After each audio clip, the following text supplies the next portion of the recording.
नमस्कार, मैं हूं आशुतोष और आप देख रहे हैं एमपी तक। दतिया विधानसभा क्षेत्र ने पिछले 15 सालों में सियासत का हर रंग देखा है। कभी कमल खिली तो कभी हाथ का पंजा मजबूत हुआ। एक बार फिर यहाँ पे उपचुनाव हो रहा है। यहाँ नामांकन प्रक्रिया आज से शुरू हो गई है, जबकि 30 जुलाई को वोटिंग है और 3 अगस्त को रिजल्ट आएंगे। लेकिन इस सीट पर मुकाबला बेहद दिलचस्प रहा है।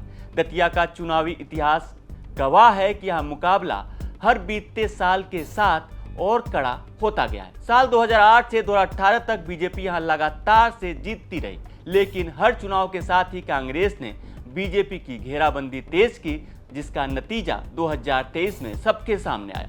अब बात करते हैं आंकड़ों। साल 2008 बीजेपी के नरोत्तम मिश्रा ने 34,889 वोट पाए थे और जीत दर्ज की थी। जब उस समय बीएसपी से उम्मीदवार थे राजेंद्र भारती, लेकिन राजेंद्र भारती दूसरे नंबर पर रहे और जीत का जो अंतर था वो 11,233 वोट।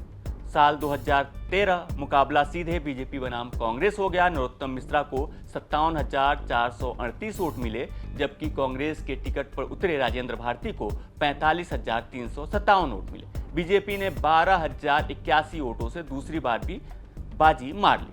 अब आया साल 2018। यह चुनाव दतिया के इतिहास का सबसे करीबी मुकाबला था।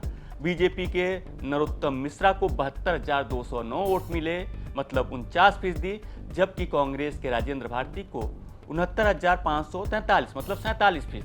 दोनों के बीच जीत का अंतर था 2,656। 2018 में कांग्रेस ने बीजेपी के किले में सेंध लगानी शुरू कर दी थी और फिर वो साल आया 2023, जिसने दतिया में बीजेपी के 15 साल पुराने विजय रथ को रोक दिया।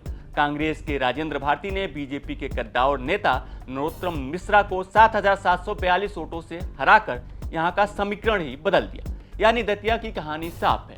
यहां जीत का अंतर कभी 12,000 आता है तो कभी सिमट कर सिर्फ 2,500 पर आ जाता है। एक्सपर्ट ये मानते हैं कि यहां महज 10,000 मतदाताओं का मूड स्विंग पूरा पासा पलट सकता है। यही वजह है कि आगामी उपचुनाव में बीजेपी और कांग्रेस दोनों की नजरें उन इलाकों पर है जहां पिछले चुनाव में हार जीत का फासला बहुत कम था। इस बार दतिया के महादंगल में भाग्य का फैसला करने वाले हैं कुल 2,20,344 मतदाता। पुरुष मतदाता हैं 1,16,000, जबकि महिला मतदाता हैं 1,04,000 के लगभग। तो सवाल यही है कि क्या बीजेपी अपने इस पुराने गढ़ को वापस छीन पाएगी या कांग्रेस 2023 के अपने प्रदर्शन को दोहराकर इस किले पर अपना कब्जा बरकरार रखेगी। माना जा रहा है कि बीजेपी एक बार फिर यहां से नरोत्तम मिश्रा को मैदान में उतारेगी, लेकिन कांग्रेस की तरफ से अभी कोई फैसला नहीं हुआ है। हालांकि फैसला बीजेपी की तरफ से भी नहीं हुआ है, ये केवल अटकलें हैं। जीतू पटवारी और दिग्विजय सिंह क्षेत्र का दौरा कर चुके हैं। यहाँ से कांग्रेस की तरफ से घनश्याम सिंह और देश नायक दावेदारी कर रहे हैं, तो राजेंद्र भारती जो कांग्रेस के पूर्व विधायक हो चुके हैं, वो अपने बेटे के लिए भी टिकट मांग रहे हैं।